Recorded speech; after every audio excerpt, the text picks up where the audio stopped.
What is going on, everyone? Welcome to Halloween Horror 3.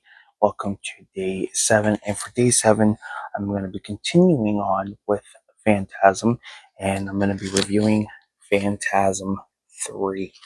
So, in the third installment, we pick up literally right after the events of the second film, like literally at the end. This movie picks up. So basically, the tall man has kidnapped Michael. There is this connection between the two. It's as if the tall man wants to have Michael be his prodigy, and Reggie is basically on his own.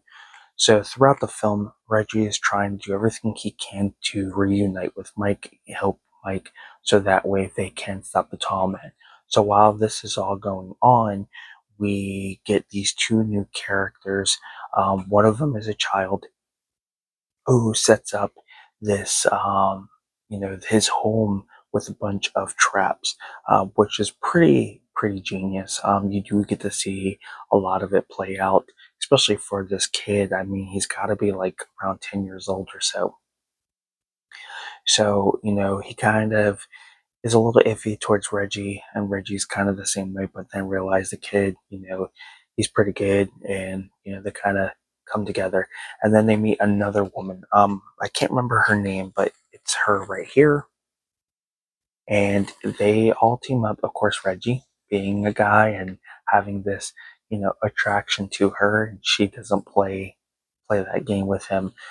But these three are basically on this long road trip trying to save Michael. They all share their story with the tall man, which you do get to see. The kid explains that his father had passed, and then the tall man basically kidnapped his mother. So he's been pretty much on his own since and just started creating all these traps because we do get to see like these three criminals, con artists, whatever you want to call them, try to take his place and try to, hurt him. But because his entire house is booby trapped, is the best term to put it, you know, he basically is able to take these three grown adults out, which is just in itself is genius. You get that Home Alone vibe before Home Alone, I believe, because I think this was what, like 1993. So yeah, probably after I think what Home Alone was like 90, 91. Don't quote me on that. Um, but yeah, you get that kind of Home Alone vibe going on. And what the one thing I like is that you're of course getting that connection with Michael and the tall man. There's something there, and it's like the tall man knows he wants to bring Michael in, make him, this prodigy, and of course Michael doesn't want to. But I've always liked the fact that there was always a connection. Now we do see Jody back. We find out Jody was basically turned into one of the spheres that the tall man has. Because as you guys know, if you watch the first movie, Jody actually gets killed, and that's pretty much what happens. And we don't see anything about him in the second, from at least what I remember. So yeah, we find out he's a sphere, and he starts to pretty much have his, is able to do what he can to help them, which I like. I like the fact that they were able to incorporate the character and the same actor in some way, which I think was pretty cool. So yeah, he's kind of helping Michael, and eventually I think he helps Reggie in I think the next film or so. And it's basically like, hey, I can get you out, but you got to do what you can. And the one thing I like is he kind of he's able to like share some things about the tall man in some way to help Reggie and Michael. But yeah, I mean, it's a fun movie. Majority of the movie is just Reggie, and because he's on his own, you're gonna get more of him. But at the same time, you are gonna get, you know, Michael and the tall man having their moment. But it's kind of similar to like the second film where it was Michael and Reggie going on this trip and coming across these characters and bringing them in, and that's kind of similar to what we have here. But it literally, the beginning of the film picks up right where the ending of the second film left off, which I thought that was pretty cool. Um, and then, of course, the actor who plays Michael in this film was the original actor in the first film. He did return. The other actor from the second movie who played Michael did not. I think they should have still brought that actor in playing a different character. I think that would have made more sense and just a little nod to the second film in some way. But part three, and to me, this is kind of like an ongoing theme when it comes to, um, you know, trilogies or the third film in a franchise. Um, it it's slightly weak, but not too weak. You can't really say it's the weakest side of the series. People can consider five. I prefer four being that one. But you do still have just slight little moments in the third film where it's like, I don't know about that.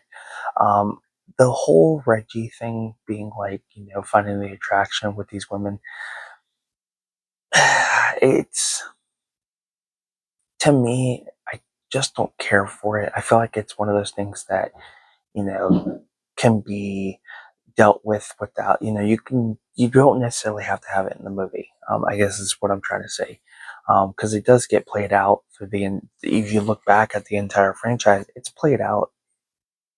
It's like, excuse me, it basically is to the point where he just starts to come off as like a pervert, rather than just having an attraction trying to hit on a woman. So that's the one thing I just don't like. Um, but all in all, I thought everything else was pretty good. And I think the scene that really stands out the most for me is, of course, the kid and like the Home Alone type of thing going on there. And this kid's able to take out three adults with all these booby traps that he, was able to come up with. And I think even like Reggie even kind of gives him credit for that. And then, of course, the Reggie and the other two, they do eventually save Michael and take out the tall man and things like that. But yeah, it was just, yeah, it just that one thing just kind of is like, why? I like Reggie, but why do you keep making him do this? I don't think they do it for the fourth film, but it's clear as day for the fifth film, which I'm still surprised we even got a fifth movie. But nonetheless, I wish I could say more about Phantasm 3. I'm sure by now a lot of you have seen this franchise, but if you haven't, take the time out. I think you guys will enjoy it. I have always found it to be highly, highly underrated. It's not a horror franchise that gets talked about. We constantly talk about Halloween, Friday the 13th, and Nightmare on Elm Street, but we have no love for the Candyman, Pumpkinhead, um, the Tall Man. I mean, Child's Play gets talked about a lot, so it's like we got to give a lot of these other horror icons some love. And the Tall Man's definitely up there. But yeah, Phantasm 3, just a fun sequel, not as good as the second, definitely better than the fourth, and that will be coming up as well. But I really enjoyed it. I like the kid. I just wish the kid would come back. We do. Tall Man kind of ends up kidnapping him more towards the end, and that's kind of, we don't know what happens to him, and I'm sure we can guess, which kind of sucks because I really like the kid. I feel like if they would have brought him back for the fifth movie, I think that would have been worked out as an adult, would have been pretty cool. But it is what it is. But let me know what your thoughts are on Phantasm 3. What do you guys think of it? Do you guys find it to be one of your favorite? Do you think it's better than Part 2, or do you feel like Part 2 is still the superior sequel? Do you prefer 3 over 4? Just let me know. Who is your favorite character out of Part 3? Again, mine's going to be the little kid. Um, I'm just a big fan of Home Alone, so that's kind of why I really enjoyed his character. Um, Other than just, and my minor complaint is just Reggie. But I feel like they could have done more with this movie because it's like it's almost like you're having part two and part three be the same movie, literally. in some way. Um, but I mean, what else can you do with that? So yeah, thank you guys for tuning in for day 7 of the Halloween Horror 3. Hope you guys enjoyed, and if you enjoyed my review and my thoughts on Phantasm 3, let me know down in the comment section below what your thoughts are.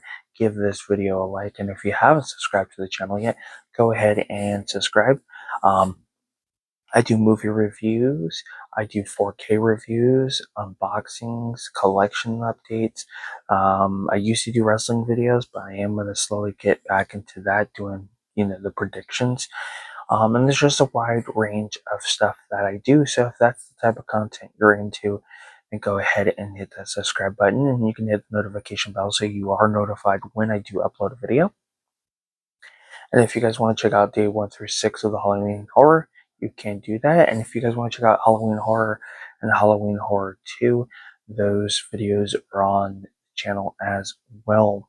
And if you guys would like to take the time out to check out my eBay store, Mikey's Thrift, the link will be in the description below. I'm trying to raise money so I can incorporate back into the business as I'm trying to grow it, because it is the only source of income I have due to getting hurt, not being able to work. And I'm also trying to raise money for my birthday, which is in a week. Next week is the 15th, and that is my birthday. So I'm trying to raise some funds for that as well. So if you guys find something interesting and you purchase it, it definitely helps me out. Excuse me. And I'm also trying to raise some money as well through eBay to pay off some bills, because my goal for next year is to get out of debt and get back on my feet. Excuse me. On my second cup of coffee, so I do apologize. And also, if you guys would like to take a time out in general and just check out all the older videos I have on my channel, I have about over 800, close to 900 videos, a wide range of collection updates, unboxings, movie reviews, and so much more. So if you guys take the time out and watch those videos, it helps me out because it allows my watch hours to increase. And for those who've been subscribed to the channel for a long time, one of my dream jobs is to be, to get monetized and basically make money on the thing I love the most, movies. Um, I have, long term, I would like to hopefully work with other studios. I just love movies. There's so much more to movies than a lot of people think. It can range from, an investment without a print titles. It can range from being able to be part, witness a part of history that you weren't around for, like the old silent films from the 50s and 60s, and just, the whole wide range of different genres that are out there and things like that. So, yeah, that's the long-term goal, is to eventually get monetized. And I literally, after all the research, it finally was able to be told in a better understanding for me, is that as long as you watch an hour worth of content on my channel, it allows me to earn 1 watch hour. That's pretty simple. So go help other YouTube channels out there as well. Watch an hour worth of their content, because it definitely helps them out like it would help me out. So yeah, one of the biggest goals I have for the channel once I get monetized is doing literally every single month would be a contest. The quality of videos would get better. I'd be able to go out on Tuesdays and show you guys the new releases and so much more. So it's actually between eBay and eventually getting monetized on YouTube is going to help tremendously on this channel. So yeah, so I wish I could say more. I'm going to end the shameless plugs there, but thank you all so much for tuning in to the channel and to today's video. I hope you guys enjoyed Film Talk with Mikey, and until next time, guys, we will talk films. You guys take care, and I will see you soon.